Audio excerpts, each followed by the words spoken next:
Hi, I'm Des Asante. Welcome back to the Tech Muse podcast.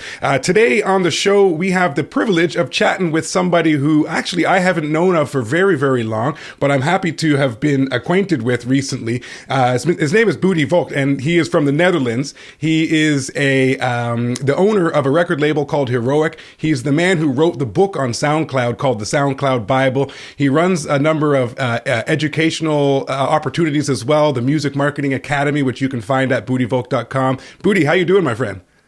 Doing very well. Thank you for having me, Des. Oh, my pleasure. Like I say, I'm always interested in chatting with people who have expertise in areas that I don't, and that are relevant to the subjects we talk about at the Tech Muse Academy, which incidentally is music marketing and music production, something that I believe you have your hands in a little bit of all of, especially running the label and the management company. Would you say so? Yeah, absolutely. I think it's really interesting what you're doing. And I hope we can touch upon some points where, because we have these different perspectives, that we could really dive deep and get some value out. Absolutely. That is the plan. So just as a way of getting started, for those of my listeners who are not familiar with you and the efforts that you have online and off, just give us a little bit of the 25-cent tour. Who are you? What do you do with your days these days? And how might your perspectives, benefit us a little bit? Okay. So in a nutshell, I am the co-founder of Heroic. We are a label group and a management agency with one big vision, and that is to empower creators.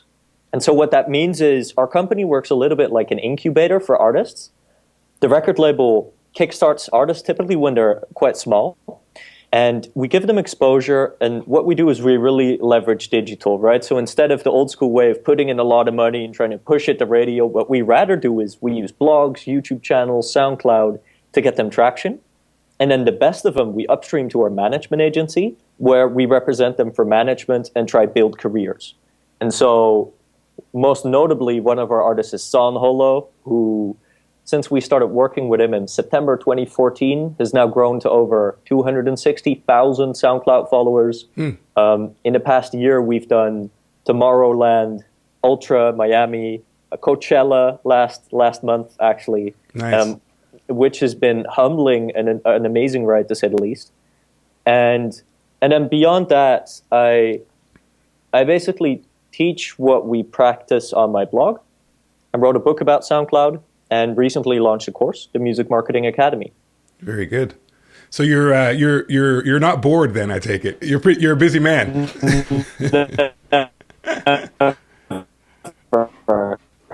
That's good. Now, are you never bored? Are you a musician yourself, or are you dealing more with the business end of things? Do you also produce music? Do you play instruments, anything like that?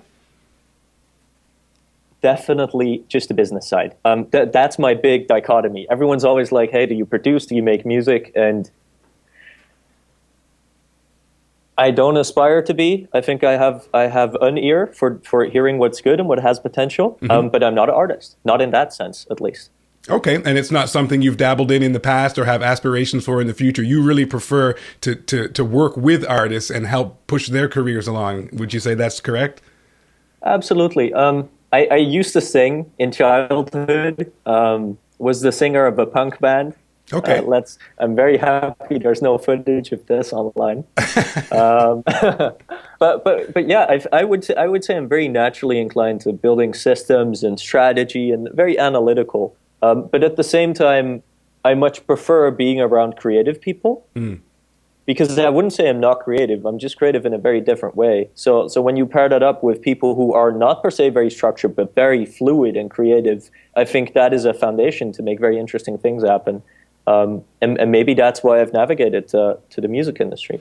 Absolutely. Yeah, that's an interesting point you touch on there. Like, there is definitely, I've noticed in my experience, there are those who are very sort of right-brained, very creative, very intuitive and so forth. And then there are those who are more analytical and more strategic and more communication-based.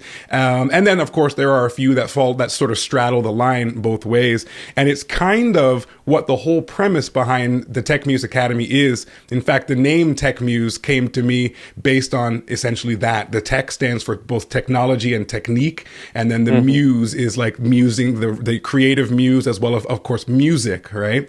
And so my goal is to really sort of help artists and creative people straddle both of those worlds and both, be creative and be prolific in their creativity, produce music, get it out there, but also put a strategy together that helps you sort of turn your hobby into a business. And from poking around on your website and some of the other things that you have online, your YouTube channel, SoundCloud, et cetera, one of the things that I'm always interested in is not just what's being said, for example, on your blog or what you're speaking about in a YouTube video, but what's going on behind the scenes, how are you running your business? And I can see fairly clearly that you have a great mind for such things in terms of the academies you've created, in terms of the email lists that you have set up. And I'm assuming, I have not joined your email list yet, but I'm assuming that there's some back-end autoresponder sequences to give value to people. Absolutely. And to, increase your credibility with your audience in the hopes that perhaps they may take an interest in one of your academies or purchasing your books or things like that. And to me, that's pretty apparent because my head's in that world a lot. So speak to that a little bit in maybe ways in which the average musician or artist could perhaps benefit from that way of thinking or those types of strategies and use them in their own endeavors. Sure, absolutely. I think a good analogy for this would be to talk about a concept that I call the fan funnel. Okay. And the fan funnel is basically, if you imagine a funnel, right? I try to approach audience building for artists in the same way as you would approach an internet marketer's strategy on acquiring emails, building a trusting relationship, and then taking those relationships with those readers, right? Who then become nurtured to fans, to then selling them something. And effectively, I feel like artists could do the same thing because the same principles apply. And think about it like this. So the funnel here, and all the way at the top of your funnel, as an artist, you're going to be prolific. You may be in the Tech Muse Academy, right? You may be putting out a track a month on SoundCloud. And through doing that and marketing that music, you're going to expose your content to new people. And marketing to blogs, et cetera, more plays. And so all these plays come in at the top of the funnel. And because you're making music, probably your top of the funnel is going to be YouTube or SoundCloud. Whereas for ourselves, it may be YouTube or an iTunes podcast or our websites or blogs.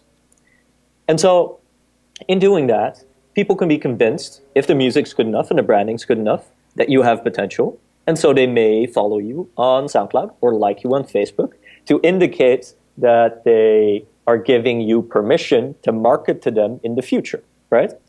And maybe you know of Seth Godin. He's this internet marketing guru, right? Yep. And so he coined the phrase permission marketing. And so effectively that is that a fan, a person likes, listens or reads something and likes it so much that they like a page or follow that person or give out an email, and that effectively gives that permission, right? And so then there's sort of you could say that the consumer sets a expectancy, and you then as the artist or myself in this case as the writer or yourself with the podcast then needs to deliver on that promise by, again, making great content, right? And pushing it out consistently and also making sure the fan gets it. And so then you get pulled in one step deeper into the fan funnel, right? So you might go from acquisition on SoundCloud and YouTube to likes on Facebook and a follower on Twitter and maybe someone who visits your website. And that's step 2 in the funnel, because the one thing that drives acquisition for you should be music, in the same sense that for me it's going to be written content, right? And then you convert people to the different social platforms where you can engage with them more and more. And now that you can engage with them, you can actually build a relationship. And you as an artist obviously are not just your music, you're also a human being, and you have a sense of an aesthetic, how you want your brand to look and what you're doing, and maybe you're an 18-year-old singer-songwriter and a girl and you're super pretty, so maybe your Instagram game might be super strong, and that would be then part of how you could convince a potential fan to really care about what you're doing. Right. And then something comes into play that we call the content mix, which I'm sure you know, right? The content mix. Go ahead and explain that to us.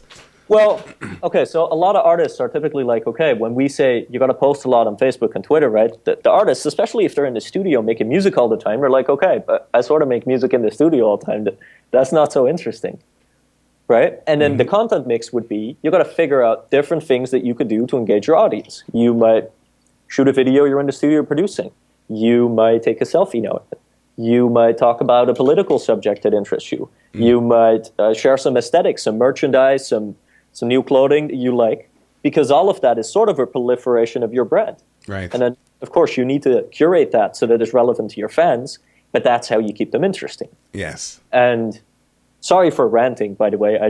No, please continue. This is what we're here for. And I feel like also with the plethora of social media platforms being out there, a lot of artists also wonder, and for the right reasons, like, okay, if I'm already on Facebook and Twitter and SoundCloud, should I also be on YouTube? Do I need to be on Instagram? Snapchat's super big now. Do I need to be there? And my view on this is that you, of course, right, you would always want to have depth over breadth.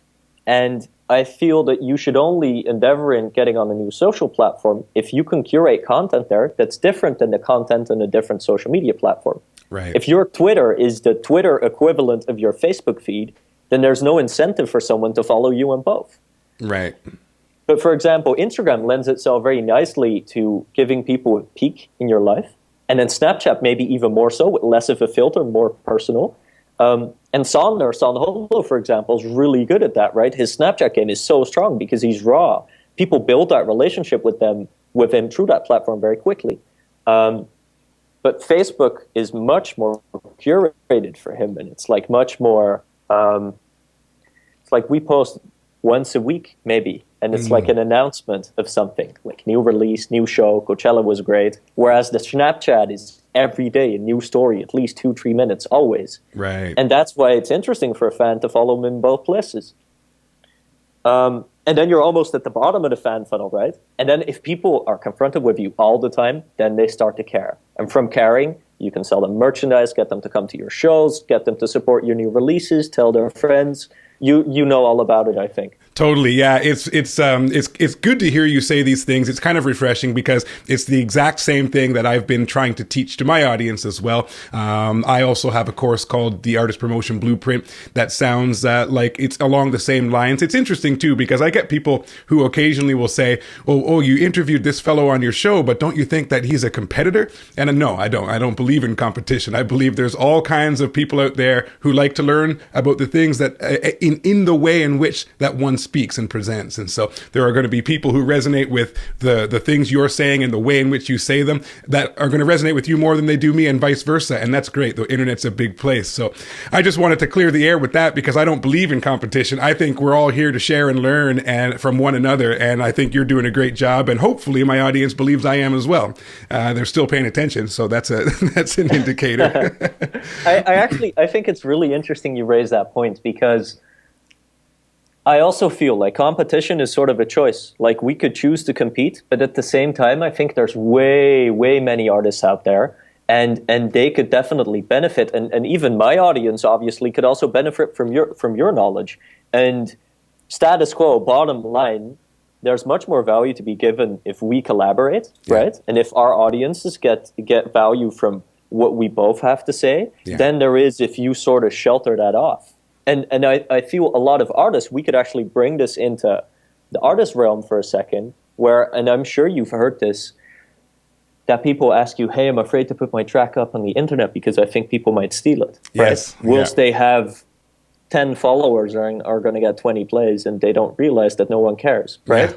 But that's the same sort of mentality. And what you're seeing is all these young entrepreneurs who are sprouting up. Like, there's a friend of mine who built a business to $1 million gross revenue a year. And like, their whole methodology, share everything, no competition, work together with everyone. Here are my contacts. Yeah. That's the way it should be, in my opinion, and I'm glad we see eye to eye on that. That's refreshing as well.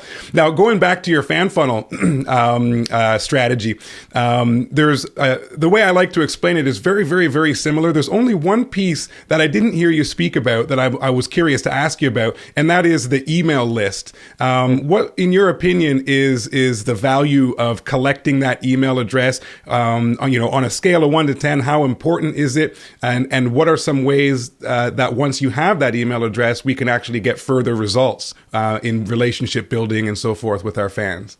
Of course. So I'm a big proponent of email, and I think it stems from the following. I think people forget to realize that their social profiles on a Facebook, SoundCloud, YouTube, Twitter are not their own internet real estate. It's not theirs, right? If Facebook goes bankrupt tomorrow, which is not going to happen, but hypothetically, let's say it were to, or if your account gets taken down, what about that, right?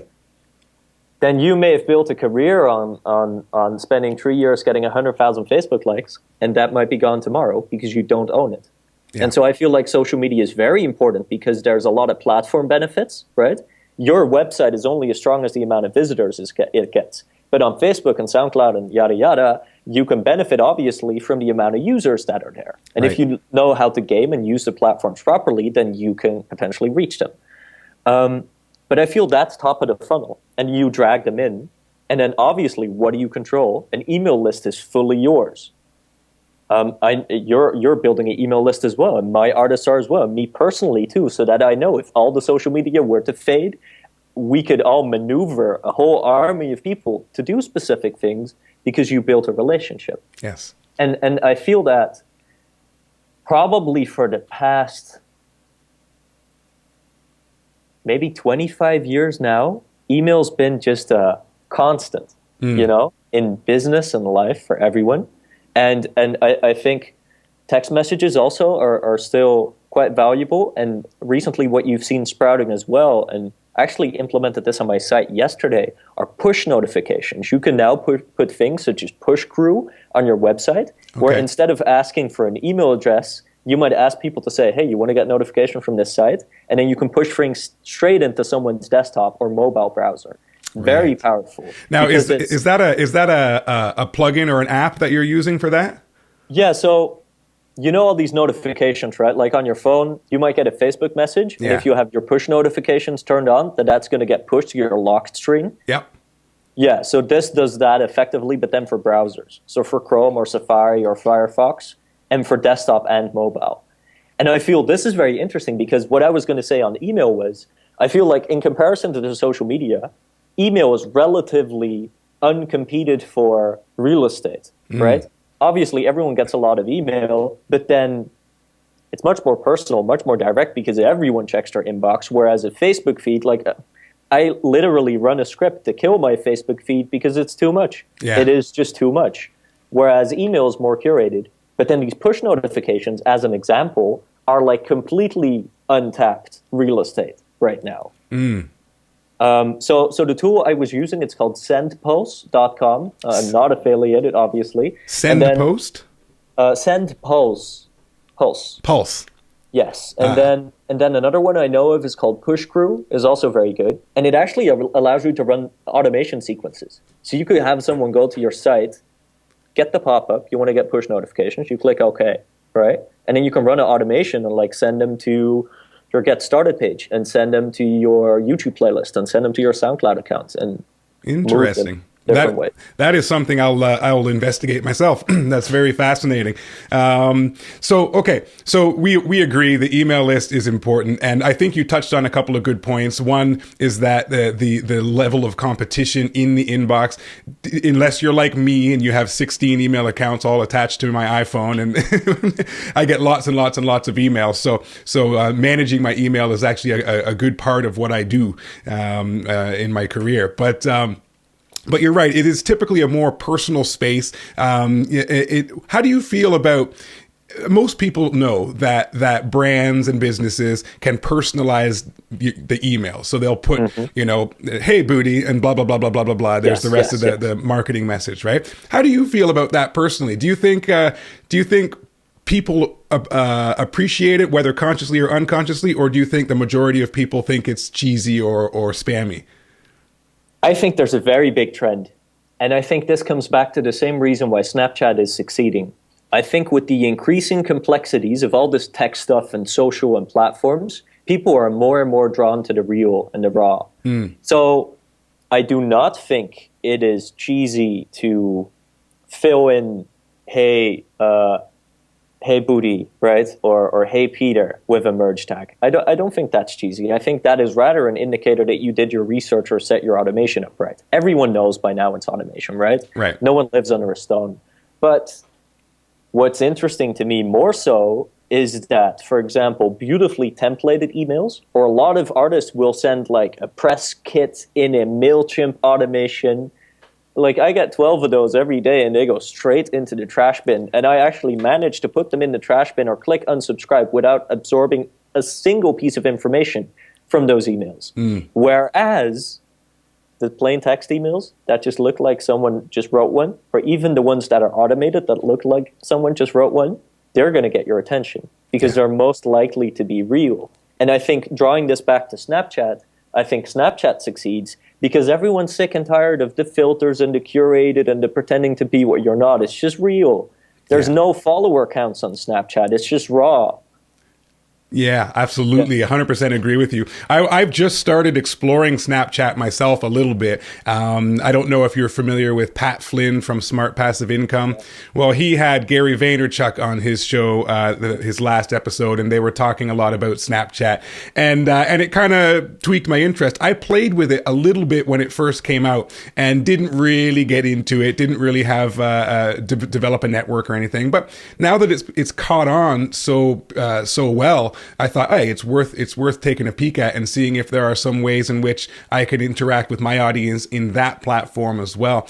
It's interesting because, like you said earlier, you know, there's so many social media platforms and there's new ones popping up all the time. There's so many that are out there that I've never even heard of, that it becomes daunting to try to figure out where you should be and so forth. Now, my approach personally is to automate as much of it as I can, especially the things that I consider less important. For example, if you go to plurk.com, I don't even know who hangs out at Plurk, but if you go there, my content will be there.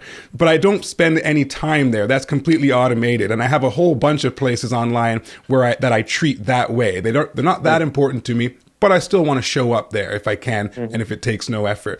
And then there are other platforms that I actually do consider to be more important in terms of the types of engagement I get from my audience and the things that go on there. I'm thinking Snapchat may turn into one of those. Like I say, I'm only a few days into my experiments, but what are your thoughts on Snapchat? Do you use it personally? I know you said Sanholo uses it quite well. Yeah. So I'm actually a bit like you. I try and stay away from active personal social media use simply because I think there's a big trade-off to running my company and managing the artists, and so I try and balance that. My artists are very deep on Snapchat. I also understand the platform. We met up with the Snapchat team when I was in LA last month, and I think the biggest thing in Snapchat is just this. I think what you need to do, and actually this goes for all social media platforms, is you need to create an expectancy loop. Like you got to become a habit in your viewers' minds. What that means, for example, for Sander Sanholo, right? He snaps every day. There is a story every day. So everyone who follows him watches his story every day. And it's really raw. And he will always show a little bit of the music that he's making, right? He will always hang out with Torvald, his tour manager, and our creative director over at Bitbird, the record label we're launching for him. And so these are all these things that are recurring.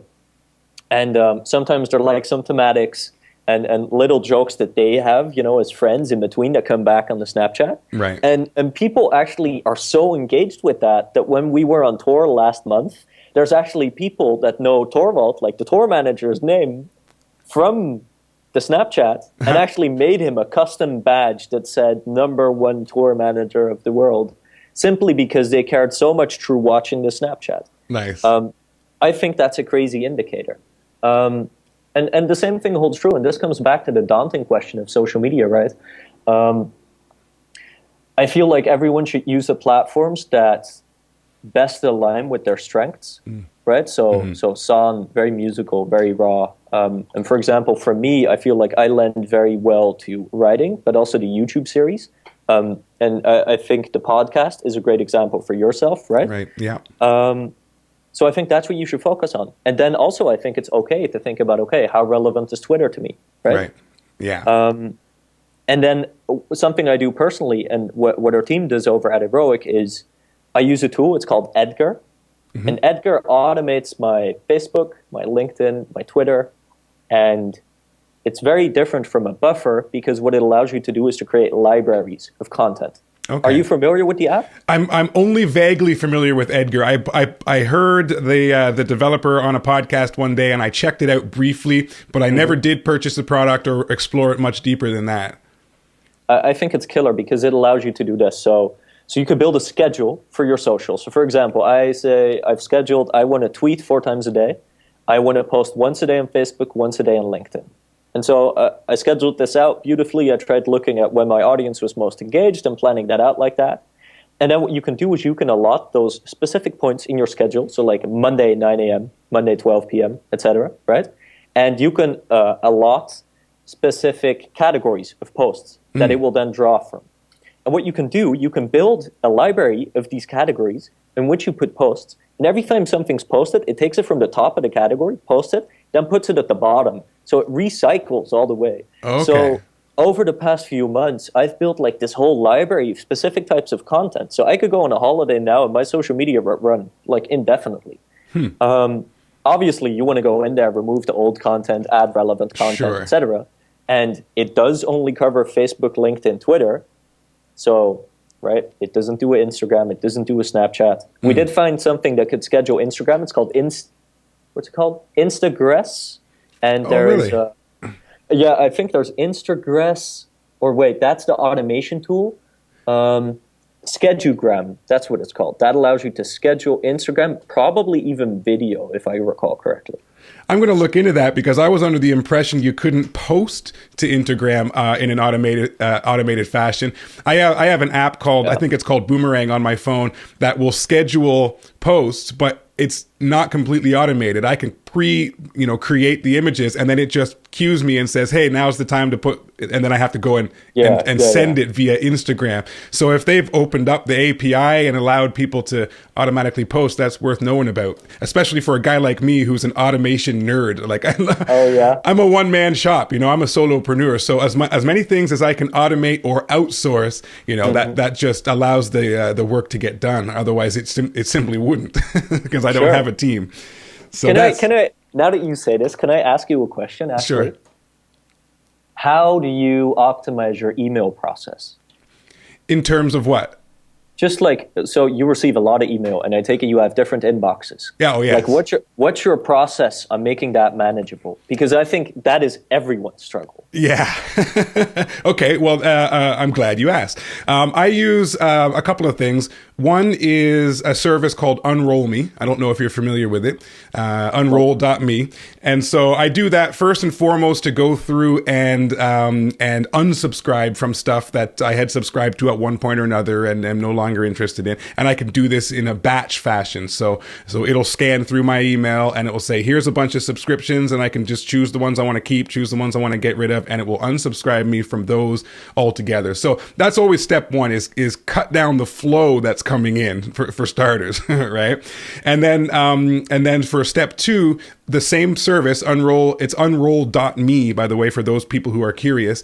I can set certain emails from certain senders to be digested. So instead of getting my inbox notification every time an email hits, I get a daily or a weekly digest. In my case, it's a daily digest. Mm-hmm. So in the morning with my morning coffee, I can open up that one email and scroll through and see in that one email all of the stuff that was in the daily digest. So all of the different emails that came in.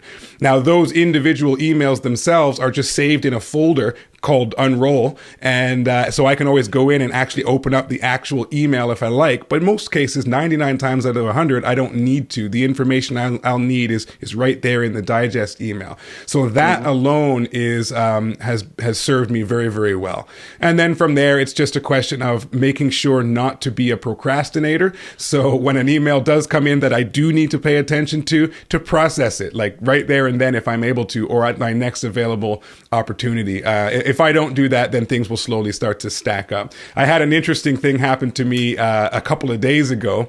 I use Aweber to manage my email list, my email service provider for the database that I'm collecting and growing. And they, I guess, had a technical issue that was causing people with Gmail addresses to get unsubscribed. So what they did as a countermeasure is they unsubscribed every Gmail address from my list and then resubscribed them all at once to get over this particular technical hiccup. But what that meant is I got 2,300 email notifications of this person just joined your email list. Oh. and somehow they must have changed something because they slipped outside of my Unroll digest. So I woke up to 2,000 some odd emails in my inbox. My heart was, what's going on? Did it trigger the automation for all of them as well? No, I called Aweber to find out what was going on, and they said, don't worry, everyone was added right back in the position they were already in your autoresponder sequences, and everything's cool. It was just an annoying nuisance to have to clear out, 2,300 emails out of my inbox. So that's how I do it. like Unroll Me is definitely a game changer. 100%. Yeah, it's I don't remember where I heard about it, but I'm certainly glad I did because it was ridiculous for a while there. My inbox was just stacked floor to ceiling, and it became almost unusable, and when you do a lot of business online and via email communications and whatnot, you don't want to miss things, especially, when it's your bread and butter and there's no one else holding the reins for you, Yeah, actually, maybe we could ask your audience a question. So I take it you're a Mac guy. I'm definitely a Mac guy. And so I have my Gmail business accounts all set up on OS X Mail and have this elaborate flagging system set up, So like I have one specific flag for like actionable stuff, one for legal stuff, one for music. And then I process things based on unread, and then I move to actionable and then to legal, and etc. Sure. But I've been looking for a good desktop email app on OS X forever. So if someone knows like something that's better than what I've probably set up now, let me know. I will be forever grateful. Yeah, and if anyone does have a suggestion, just leave it in a comment. This is going to be Tech Muse Podcast episode 66, if I'm not mistaken. So just head over to techmuseacademy.com, look for episode 66, and leave us a comment if you know a great way to manage email on the Mac. And if you're a PC user, by all means, make those suggestions too, because I know we've got a lot of people in both camps that listen to this show. Yeah, that's interesting. It's funny. I can nerd out on this kind of stuff all day long. I don't know how deep my audience wants me to go, but perhaps you and I can have a chit chat off the record sometime and share some tips and tricks, because anything that helps make the job a little easier is always welcome as far as I'm concerned. I just got a couple of questions for you. I do want to be respectful of your time, and I believe I have an appointment coming up later anyway, but I do have a couple of questions I'd like to shoot past you, maybe sort of in rapid fire style, if you're cool with that. Yeah, let's do it. All right, so we've covered a few things already that I had on my little list here, but what are your first thoughts when you think indie versus label? Do it yourself versus go for the record deal? Sure. I think that artists have all the tools at their disposal to get at least initial traction independently. And I think all the labels today, even the bigger ones, right? We run a label as well, right? And you would classify us as indie, but obviously we're trying to be a record label, so we got to build infrastructure. I think all the respectable labels, managers, publishers, booking agents, they're going to look and only work with artists who have shown that they could do and get initial traction independently. Because, as opposed to 30 years ago, the barrier to making music now is lower than ever, right? Because GarageBand, Fruity Loops, Ableton, etc. So if you can't get those first thousands of followers on SoundCloud, on Facebook, on YouTube, right? And I actually think SoundCloud for us is more relevant than anything. I just want to see plays and people engage with the music more than anything. If you can't show that you're doing that, then how are you going to convince a manager to represent you if you're not even able to get that initial traction? And I think just like you were saying before with your academy, that you're trying to teach people how to be prolific creatively, but you're also trying to teach them how to build careers for themselves and at least sustain themselves.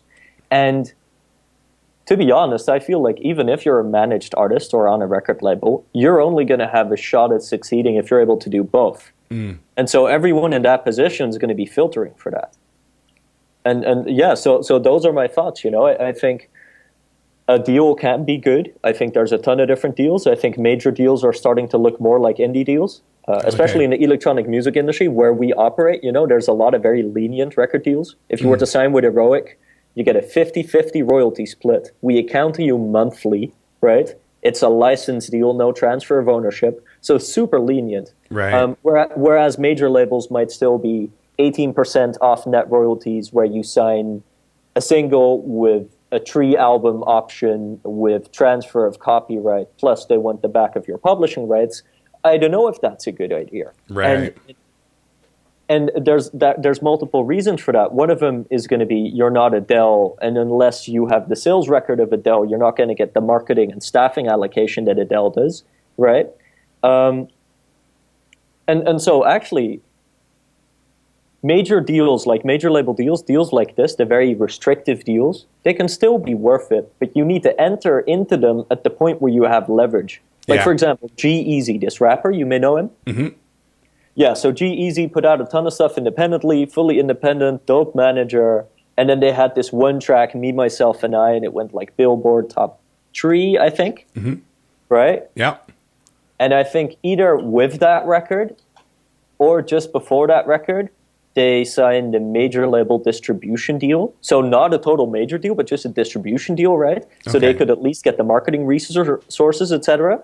But like then it's a good play. You build all that traction independently, and then once you hit the limit of what you could do yourself, you pivot, right?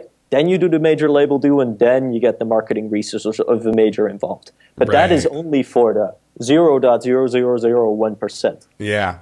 One of the things I like to remind people of, especially some of the people who have been interested in the music business for longer, some of the older members of the audience, when the memories of the old sort of style of the music industry are still more fresh in their minds, right? A lot of the younger players these days, the millennials and whatnot, have sort of kind of grown up with this sort of shift into this new way of doing things in music. But the one thing that I like to remind artists of is that a record contract of any kind, whether big or small, restrictive or free, is a business relationship. And so it's not like you've won the lottery when you get a record deal, if a label approaches you. And I think that's a mindset shift that a lot of people still have yet to make. It's like, I'm already an entrepreneur. I'm already growing my business. And then this business over here has something that might potentially be mutually beneficial. And you have to approach it mentally as a business arrangement, as opposed to, I got a record deal, click my heels, because ever since I was, 10 years old with playing air guitar, I've always wanted a record deal. Yeah. You know what I mean? No, I hear you. And I think this is very, very big in hip-hop, especially, where people work to get the deal, and then they get the deal, and they take the advance, and they blow their money and use it on drugs, and then they stop making music, and that's sort of the end of it. Mm-hmm. And that's why the life cycle on hip-hop is like crazy. I think you're very right. You hit the nail on his head. Even with management artists, like the management artists, we represent 3 artists, Son, Holo, Arc Patrol, and World. Mm-hmm. They all run their own social media accounts, just as an example. Yeah. And I think a lot of people would be like, hey, I want to have a manager because the manager could take the crappy stuff out of my hands. And to a degree, that's true. But I also think it's sort of part of doing the work. And if you want to build a fan base, how are you going to build a fan base if you're not personally engaging with them? Sure. Right? And maybe a Justin Bieber is going to have a social media assistant, but I still bet you he's running most of his accounts himself. Yeah. Or they have a very good team, but then still, like, this is at least how we operate, right? Because I feel like the underlying tone of everything should be you interact with your fans, Therefore, you build a relationship. Therefore, people care, and thus we can do cool stuff. Amen. Hallelujah. I agree with you 100%. Yeah. And so you are right. And also for us, if we sign an artist with the record label, then if you're just going to let us do all the marketing and everything, you're never going to get out of that relationship what you could if you were also giving it 120%. Yeah, I believe the key phrase is mutually beneficial. It's a business arrangement that should be mutually beneficial. And if you eyes wide open approach those kinds of conversations like that, then I think you stand a much greater chance of success, like a successful business relationship, as opposed to getting screwed. Okay, just a couple other things real quick. What are your thoughts on paid ad campaigns as an artist? Now, we talked about the fan funnel, and if you have a really good fan funnel set up with automation involved and whatnot, and the reason why I stress automation so much is because you want something that can scale. I've said this many times. If you have 10 fans, you can handwrite them letters and put them in envelopes and send them in the post. But if you've got 10,000, you need systems in place that will allow you to still communicate and engage and build your relationship with these people, but on a grander scale. So let's assume that we've got a nice fan funnel set up. We've got an email list set up. We've got automated emails sequences designed for engagement and nurturing and rapport building, not designed for selling necessarily till much later. Let's assume all that's in position. At that point, do you think you could see a benefit in paid ad campaigns like Facebook ads? Yeah. Very interesting question, and one that I've pondered a lot. So I'm actually inclined to say no to Facebook and Instagram simply because of this. So for my personal business, which has all of that, right? Killer automation, and I know my conversion rates, and I know the value of an email address, et cetera, right? It's very clear to me. If I put emails in my funnel, I know what percentage of people are eventually going to buy the book and are going to eventually buy the course. Therefore, I know the value of an email address, right. And therefore I know what I can at maximum spend to acquire that email address, whether that's through Facebook advertising or Instagram advertising or retargeting. So for example, hitting people that have been to my website or to my sales page and then saying, hey, you checked out the sales page, did life get in the way? And then give them an ad. For music, it's much more difficult because I feel like it doesn't make sense to run ads and say like, hey, my new album is out. That would only make sense from a retargeting perspective, right?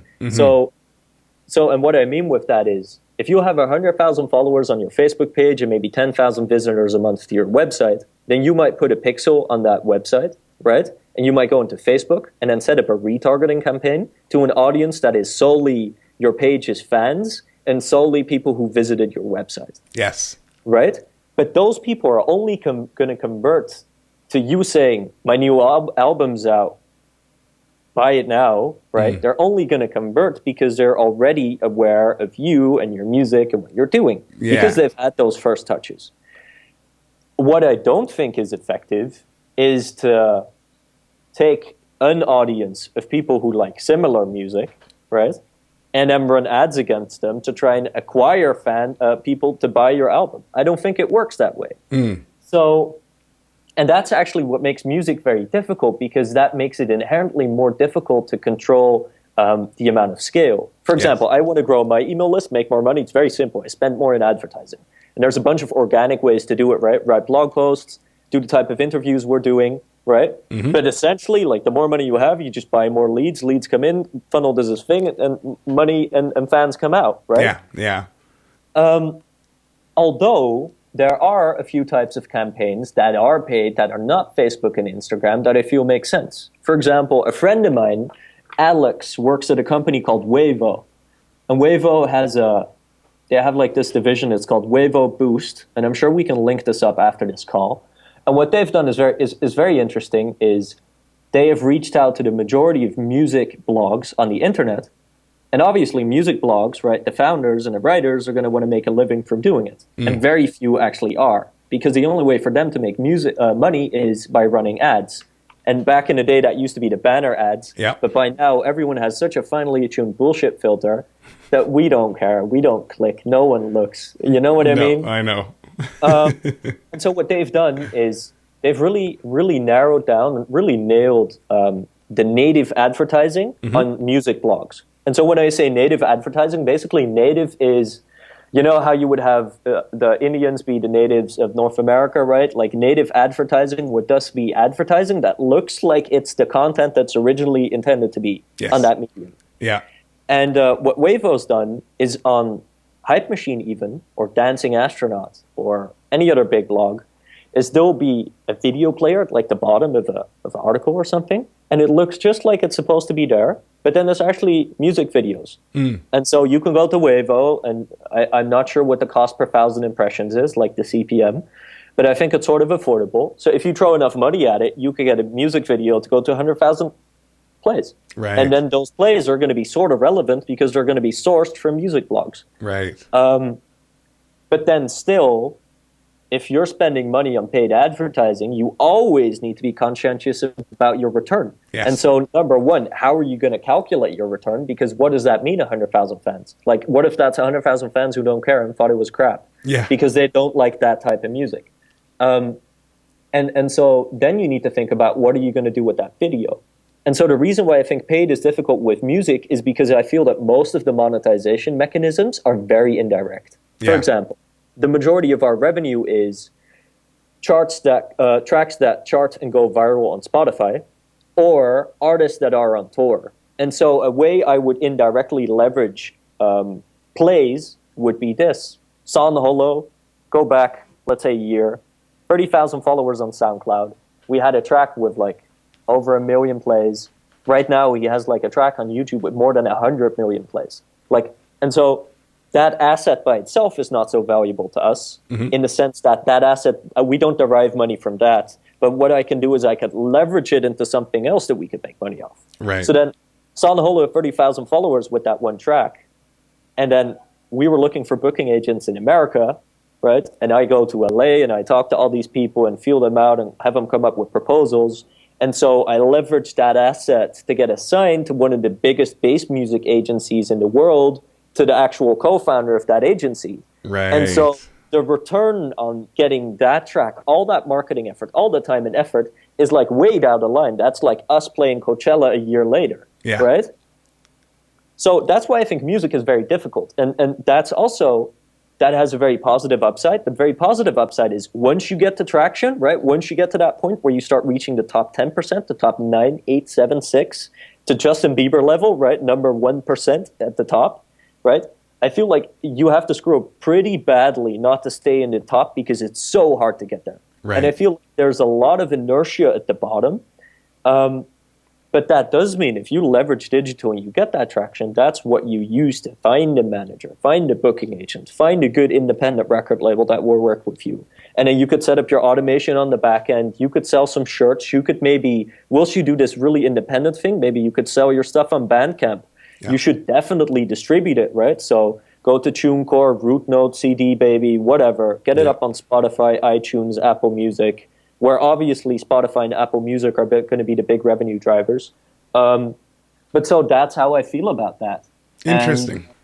And so to answer your question, you could run paid to Wavo Boost. Yeah. You could definitely run retargeting. I think if you do that, you're way ahead of the curve. Yep. Yeah, but you should very much be conscientious about taking those plays and leveraging it in another way. See, I think also on top of everything that you've just said, you're right to say that it's very difficult with music, because I was having a conversation a few episodes ago, and it's like if you were in business selling purple widgets, all you would have to do is find the people who had a problem that was solved by purple widgets, and then you can introduce them to your solution, and it's so much easier. Whereas with music, it's not necessarily solving a specific problem. It's more of an emotional thing, a connection thing, a relationship thing, and it's less tangible, I guess you could say. So it does provide some difficulties as far as traditional marketing channels and strategies that one might think. For me, I can tell by my email sequence I can use that as an indicator of a return on my investment, because the front end of my email sequence is heavily populated with relationship building emails. Open the kimono, let people into my world, let them know who I am. People want, I like that. Yeah, people crave that connection, that one-on-one connection. I think it's the reason why Snapchat's doing so good, because you get that sneak peek into someone's world, right? People want that. And so the front end of my email sequence, that's what it's entirely dedicated to, is turning someone from a casual music enthusiast to a fan and into a super fan. And once I've had someone who stayed on and not unsubscribed and even replied now and then and whatnot, I can start to see metrics out of that. And I can see now that my emails later on that are offering access to, here's a 10% coupon code to our last album. If you download it, let me know what you think. I'm really curious if you which songs you like, and really always trying to keep that personal connection, but dropping a sale, generating a sale out of it. So that becomes something I can then track in terms of my return on investment. It's a longer term. It's not like a 2-day sales funnel or a 3-day sales funnel where you got an offer fairly close to the front end. This is much different in my opinion, but nonetheless, it gives me statistically trackable data that I can use to educate myself. And then from there, I can figure out what the value of an email is, as you mentioned, in terms of just that funnel. That's not even talking about anything that happens outside of that, anything that happens in social media world or in the real world. I like to call meat space. If we go out and play a gig, we're going to sell CDs there too. That's all in addition to this. But at that point, I can start considering putting money into the front end, maybe in small. It's one of the reasons I like the Facebook platform, is I could just spend $5 a day or $10 here or there and experiment with a few things with the sole purpose of getting the email. So for me, it's like my strategy might be, I may have a piece of video content that's not just a music video necessarily, but maybe something that a little more interesting, that tells a story, that sometimes might not even have music in it necessarily, but something that might be emotionally connecting to a certain type of person or whatnot. And I might put that out and drop a few dollars towards it to get it in front of a particular demographic, to get something of interest in front of somebody when they're scrolling through their Facebook feed. That's what you want, is to captivate somebody's interest, right? And then from there, the goal might be to move them towards, when we have this album that we're giving away, just drop your email and tell me where to send it and I'll send it out to you. And then that gets them into my sequence, where I can then develop a relationship with them and actually track statistically how that's going. That's kind of how I feel about it. Actually, sorry to interrupt you. This gets me really fired up. So as you're talking about this, and I think about a big problem, and that's a problem we're facing as well, and that's this, right? So if you're selling a download, right, you could now still sell downloads, and you could still sell lossless downloads, but obviously, inevitably, that's going to fade in probably 1.5 to 3 years. No one will download anymore.